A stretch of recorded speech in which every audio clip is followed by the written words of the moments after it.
ठाण्यात नक्की चाललंय तरी काय? बुलडोजर खाली उद्ध्वस्त झालीये ठाण्याची संस्कृती.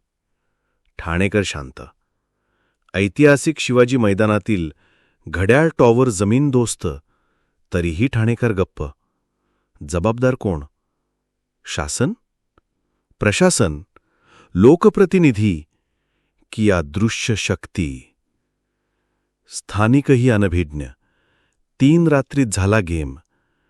ठाणेकरांनी जिथे ऐकली अटल बिहारी आणि बाळासाहेबांची भाषणं, दत्ता सामंत यांची गर्जना ऐकण्यास जमली जिथे कामगार, त्याच शिवाजी मैदानात बुलडोजर कोणाचा फिरला?